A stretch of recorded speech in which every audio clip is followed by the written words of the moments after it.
तर ओळखत होते ते उद्धत. त्याने अनाथपिंडकाला विचारलं की हे संसार कोण चालवते.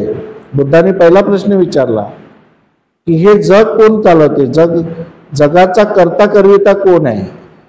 ईश्वर आहे का, आत्मा आहे का, परमात्मा आहे का, हे जग कोण चालवते.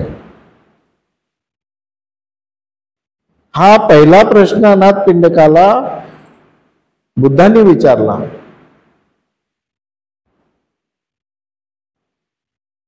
मग त्याचं उत्तर दिलं बुद्धाने की हे जे जग चालते, हे सगळं चालते कशामुळे चालते. ईश्वर परमेश्वरामुळे चालत नाही. हे जग चालते दोन गोष्टीमुळे चालते. जग एक मानवाचा प्रयत्न, मानवाचे कर्म आणि निसर्गाच्या नियमानुसार. एकीकडे निसर्ग आणि माणूस या दोघांमध्ये जेव्हा कॉम्बिनेशन होते, दोघांनी मिळून निसर्ग आणि मानवी कार्य, मानवी action, man's action and nature law combination मध्ये जग चालते. आणि जग चालताना ते कॉजिएशनच्या सिद्धांताने चालते. कॉजिएशनच्या सिद्धांताने चालते. कॉजिएशन म्हणजे कारण. कॉजिएशनचा सिद्धांत लाभ कॉजिएशन म्हणजे प्रत्येक गोष्टीला कारण असते, कारणाशिवाय कोणती गोष्ट घडू शकत नाही. हा सिद्धांत आहे, त्याला म्हणतात लॉ ऑफ कॉजिएशन. प्रत्येक. आणि म्हणून की आपण कर्म करताना फक्त कर्मच आपल्या लक्षात राहते की मी कर्म करत आहे. तुमच्या कर्मामुळे जर कारण निर्माण होत नसेल तर तुमचं कर्माला काही महत्व नाही आहे.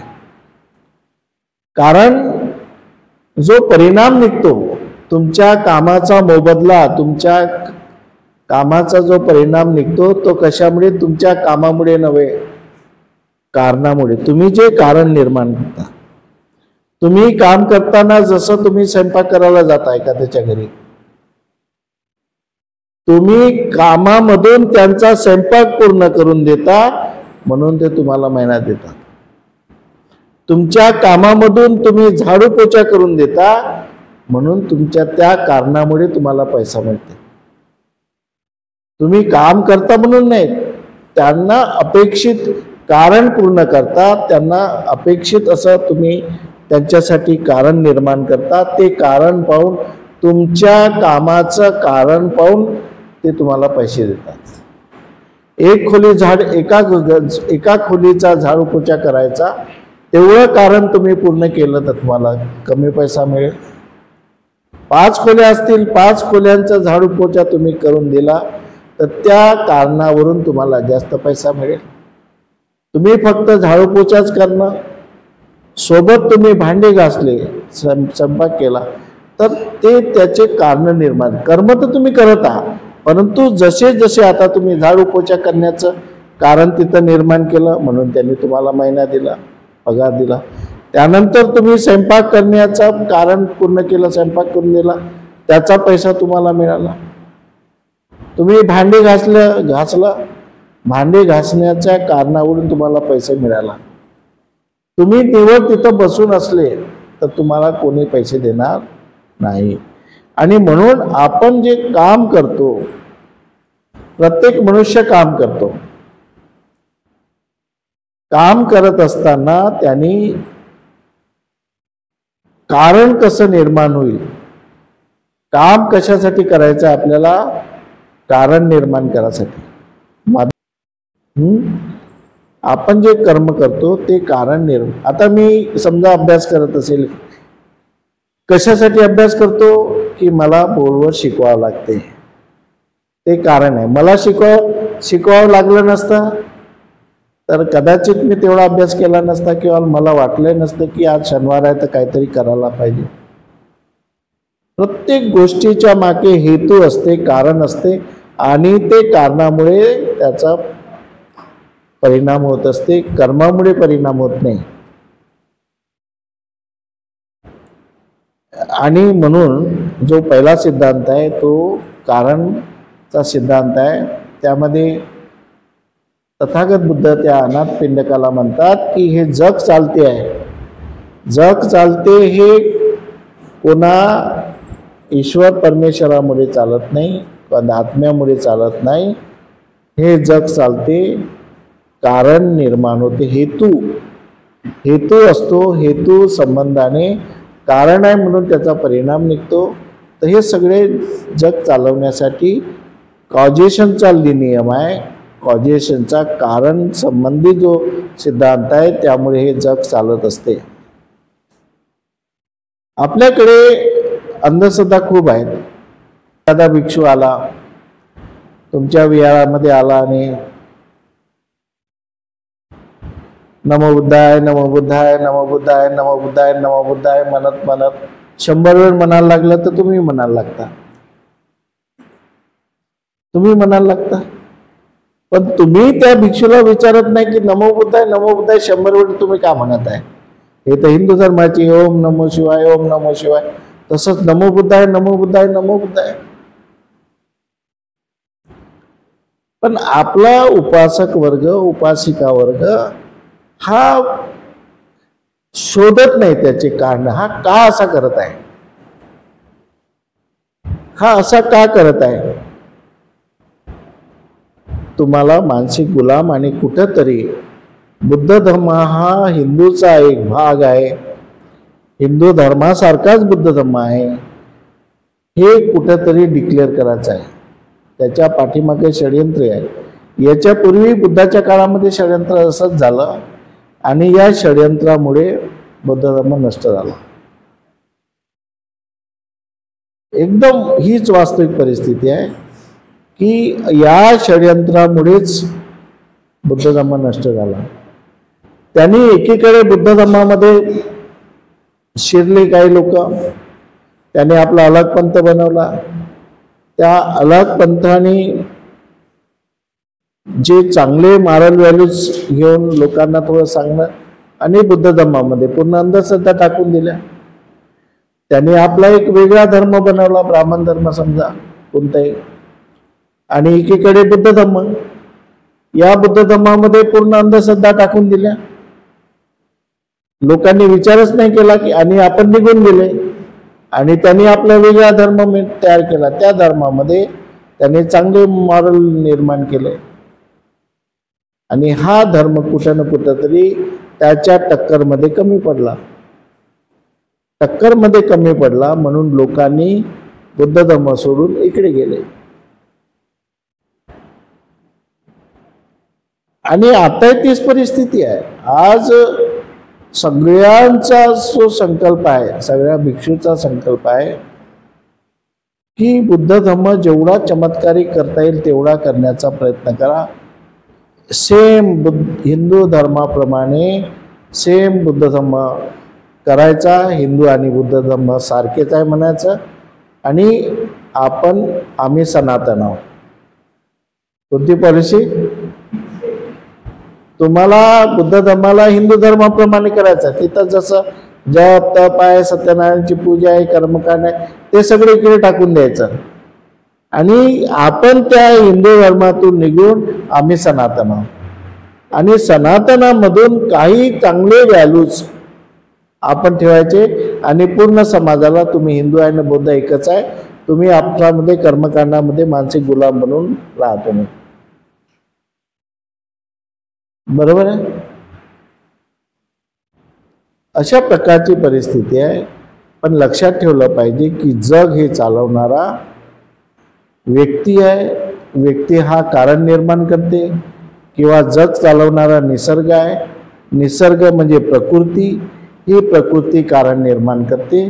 मनुष्य आणि प्रकृती मिळून कारण निर्माण होते, कारणामुळे जग चालते. कारणामुळे निसर्गामधून नदी आली, नदीमुळे झाडं झुडपं झाले, पाणी मिळालं, लोकांना प्यायला पाणी मिळालं. त्याच्यामुळे मनुष्य वाढला, मनुष्याने आपलं डोकं लावून आणखी धरणं बांधले, आणखी विहिरी बांधले, आणखी नळ निर्माण केले. निसर्गाचं पाणीच नसतं तर तुम्ही काय केलं असतं? हवा आहे, हवेचा त्यांनी उपयोग घेतला. हवा प्लस मनुष्याची कृती, म्हणून मनुष्य उन्हाळ्यामध्ये जास्त गरम हवा येते म्हणून आपण कूलर लावतो, AC लावतो. हे माणसाची देण आहे, परंतु याच्यासोबत निसर्ग आहे. निसर्गाचा हवा आहे म्हणून कूलर चालते तुमचं. हवाच नाही राहू द्या बरं, कूलर चालेल का? गरमी खोलीमध्ये राहील, गरमीच पेकलते. कूलरमध्ये पाणी नाही राहू द्या बरं, कूलर चालेल का? सगळ्या माणसाचे जे आहे ते आहे. आणि अशा प्रकारे बुद्धाने सिद्धांत सांगितला आहे 11 नंबरचं, कि इसलिए हम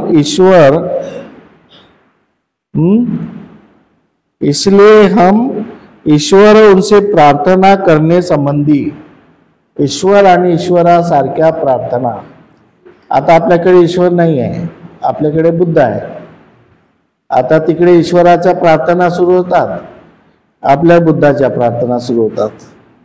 इसलिए हम ईश्वर उनकी प्रार्थना करने संबंधी मिथ्या धारणाओं का त्याग करे. या मिथ्या धारणा आहे, चुकीच्या आहे.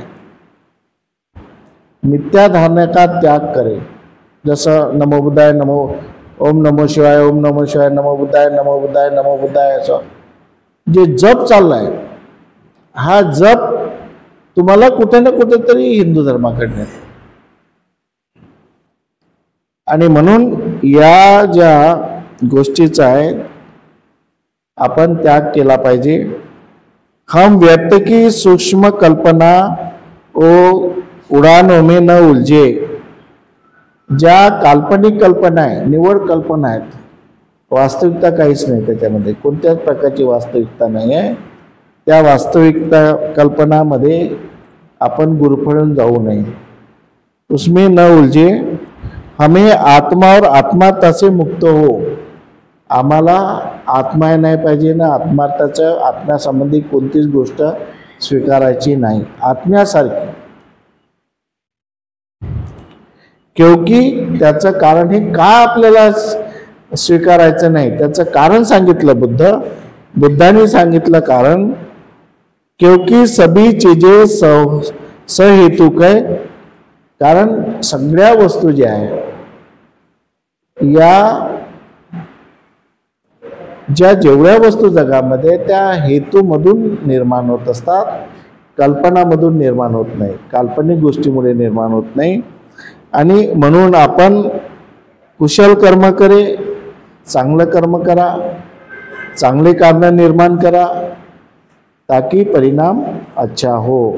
आपल्याला चांगला परिणाम जर काढायचा असेल, चांगला परिणाम जर निर्माण करायचा असेल, तर तुम्हाला चांगलं कर्म करून चांगल्या कारणाला स्थापित करावं लागेल. Causation, law of causation.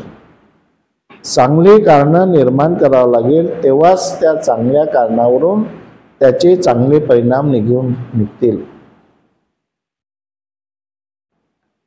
आता जसं उदाहरण घेऊया, कौशिकचा एक कोर्स आहे, त्याच्या अभ्यासाचा कोर्स आहे, त्याला परीक्षा द्यायची आहे. तर त्याचे विषय आहे वेगळे, गणित आहे, विज्ञान आहे, कोणती कम्प्युटर आहे, हिंदी आहे, भूगोल आहे, मराठी हे विषय आहे. त्याला अभ्यासाचा सिलेबस आहे. आता अभ्यासाचा सिलेबस सोडून बाकी तो कोणते काम करत बसला. कर्म तर करत आहे, परंतु अभ्यास करून पास होण्यासाठी, वर्गात पास होण्यासाठी, पहिला नंबर मिळवण्यासाठी जे कारण निर्माण करायला पाहिजे ते कारण निर्माणासाठी हा कर्म करत नाही आहे. तू कर्म तर करत आहे, परंतु पास होण्यासाठी जे कारण पाहिजे ते कारण तू निर्माण करत नसेल तर तू परीक्षेत पास होशील का? नाही होशील ना. म्हणूनच आपल्याला शेतकरी आहे, शेती तर बीज शेतामध्ये टाकणं सोडून देईल ना, भलतंच इकडे तिकडे बीज फेकत जाईल, इकडे तिकडेच फिरत राहील. कर्म तर करत आहे, परंतु जे कारण जमिनीमध्ये बीज निर्माण करण्याचं कारण आहे ते कारण सोडून देऊन असंच काम करेल तर त्याचा परिणाम निघणार नाही. जमीन नांगरता न वखरता, काही जमीन बरोबर न करता तो असाच बीज टाकून देईल तर त्याची शेती होईल का त्याची बरोबर? म्हणून आपले कर्म करताना ते कारण कसं निर्माण होईल? कारण कॉजेशन मुळे जग चालते, कॉजेशन मुळे परिणाम निघतात. आणि म्हणून माणसाने हे केलं पाहिजे ताकि उसका परिणाम भी कुशल हो. अनाथ पिंडक बोला, तथागत ने जो भी कहा है मैं उसे सत्य को देख रहा हूं और मैं अपने मन को जागृत करना चाहता हूं. मनाला मी जागृत करेल. मेरी बात सुनकर अब तथागत मेरे मार्गदर्शन करे कि मुझे क्या करना है. आता तो बुद्धाला म्हणतो की मी काय करू आता सांगा. मनातून अनाथ पिंडकाची इच्छा काय होती की त्याच्या मनामध्ये इच्छा होती भिक्षू बनायची, त्याची इच्छा होती भिक्षू बनायची. परंतु बुद्धाने त्याला इच्छा ओळखली, याची इच्छा भिक्षू बनायची आहे. ओळखून मग बुद्धाने त्याला जे उत्तर दिलं ते उत्तर इथं आहे कि अनाथ पिंडक बोला, तथागत ने जो कहा मैं उसमें सत्य को देख रहा हूं और मैं अपने मन को जागृत करना चाहता हूं. मेरी बात को सुनकर तथागत अब मेरा मार्गदर्शन करे कि मुझे क्या करना है. मग तो म्हणते कि मुझे जीवन में बहुत कामकाज रहता है, कारण तो मोठा व्यक्ती आहे, खूप कामकाज राहते. मुझे अधिक धन प्राप्त होने के कारण मैं चिंताओं से घिरा रहता हूँ. पुष्कळ पैसा असल्यामुळे मला चिंता असते, चिंता मला सतावत असते. फिर भी मैं अपने कार्य को आनंद पूर्वक करता हूँ और परिश्रम के साथ में उसे लगा रहता हूँ. बहुत से लोग मेरे कर्मचारी हैं और उन सबकी जीविका मेरे ही व्यापार की सफलता पर निर्भर करता है.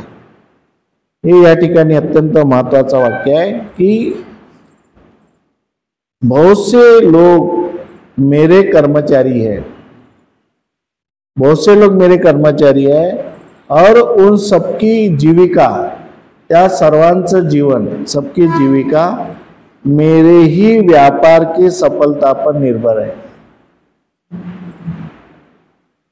म्हणजे एक कुटुंब प्रमुख व्यक्ती तो व्यापार करतो आणि त्या व्यापारामध्ये अनाथ पिंडक हा व्यापारी असतो आणि त्या व्यापारामध्ये बरेचसे लोक त्यांच्या व्यापारामध्ये काम करतात आणि बरेचसे लोक काम करत असताना त्यांचा परिवार या त्यांच्यामुळे अनाथ पिंडकामुळे त्याचा परिवार चालत असतो. आणि म्हणून अनाथ पिंडक म्हणते की माझ्या सफलतेमुळे मी जितकं चांगलं काम करेल, माझ्या सफलतेमुळे अनेकांचे परिवार चालू शकतात, चालवण्यामध्ये मदत होते. म्हणून जे कुटुंब प्रमुख असतात, कुटुंब चालवणारे लोक असतात, ते एवढी का करतात, एवढा परिश्रम, कारण त्यांना माहित आहे की मी ज्या पद्धतीने परिश्रम करेल, मी ज्या पद्धतीने मेहनत करेल त्यानुसार माझ्या परिवाराला मी मदत करू शकेल, कारण माझा परिवार हा माझ्या भरोशावर चालतो आहे. म्हणून जे कुटुंब प्रमुख असतात ते जास्त काळजी घेतात. परंतु जे मुलं असतात त्याच्यावर डिपेंड असतात, त्याला तेवढी काळजी राहते का? जेवढं कुटुंब प्रमुखाला राहते काळजी, तेवढी त्यांना काळजी राहते का? नाही राहत. त्या अनाथ पिंडकाला बुद्धाने भिक्षू बनू नको, कारण तुझ्यावर जे जबाबदारी आहे, हे तू प्रमुख आहे, तुझ्या व्यवसायाच्या सफलतेवर पूर्ण लोकांचे जीवन डिपेंड आहे, अवलंबून आहे, आणि त्याच्यावर तुम्हाला म्हणून त्याला हे नाही दिलं, चिवर नाही दिलं. याच्यामध्ये हे कारण सांगितलेलं आहे. अनाथपिंडक म्हणतो बुद्धाला कि बहुत से भिक्षु ये कहते हैं, ये भी मुद्दा महत्व का है, बहुत से भिक्षु ये कहते हैं कि चिवर पहनने से ही, भिक्षु बनने से ही जीवन में हम लाभ प्राप्त कर सकते, जीवन को हम अच्छा बना सकते, चिवर लेने से ही. ये यानी तुम चिवर लेने से ही समाज को अच्छा बना सकते, आदमी अच्छा बन सकता है, आदमी अच्छे मार्ग पे चल सकता है चिवर पहनने से. ये बात अनाथपिंडक तथागत बुद्ध को पूछते हैं कि कुछ भिक्षु कहते हैं सिर्फ चिवर पहनने से ही आदमी का जीवन अच्छा बन सकता है, अन्यथा नहीं. तो इसके बारे में तथागत बुद्ध को पूछते हैं कि आपकी क्या राय है, आप क्या सजेशन देते हैं. तो तथागत बुद्ध कहते हैं कि ये हमारे सबके लिए है कि अब मैंने सुना है कि आपके शिष्य प्रवज्जा के सुख की प्रशंसा करते हैं. आपके शिष्य ने जो भिक्षु संघ है वो प्रवज्जित होने से प्रशंसा करते हैं और संसार में व्याप्त अशांति की निंदा करते हैं. संसार में की निंदा करते हैं, संसार में ऐसा है वैसा है. हम जो चिवर पहने, हम प्रवज्जित हुए, हम ही लोग अच्छे हैं, सुख है हमारे, लेकिन बाकी सब निंदा करते हैं. वे कहते हैं कि तथागत ने अपने राज्य और उत्तराधिकारी का त्याग कर दिया.